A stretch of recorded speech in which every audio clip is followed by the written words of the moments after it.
batteries, portable power, amazing devices that are used to power everything, including the camcorder that I'm using to record this video in the first place, and the laptop that I'm using to put this stuff up on the board.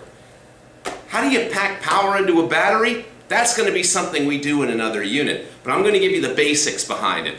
The negative end of the battery has electrons coming out of it. The positive end of the battery has electrons going into it when those two are connected together through a circuit. Where do those electrons come from that are being given off by the negative end of the battery?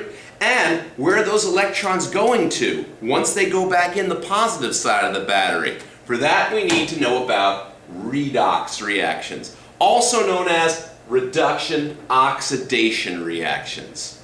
Everything in the universe needs a motivating force. For example, when I let go of this pen, it drops. The motivating force is that objects tend to move towards lower energy states. This pen has higher potential energy up here and lower potential energy down here. So when I let it go, it will naturally move in a direction that will have lower energy. This is because of gravity.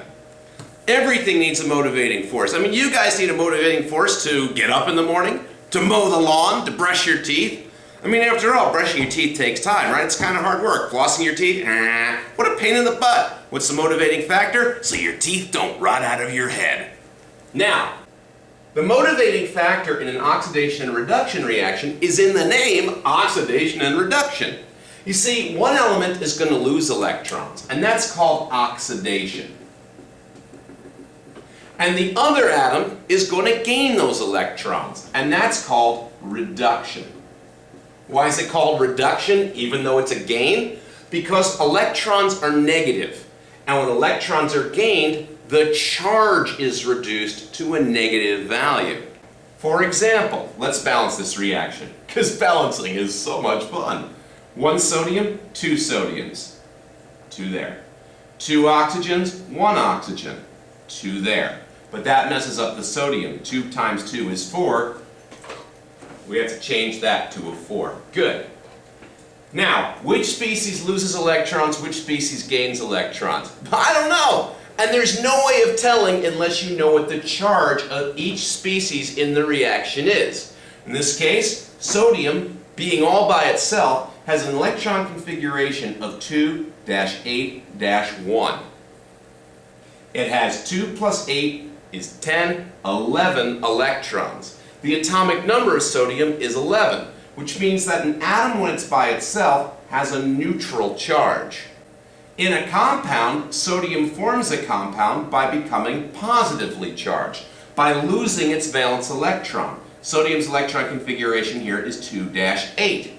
It lost an electron, which means its net charge is +1 as an ion.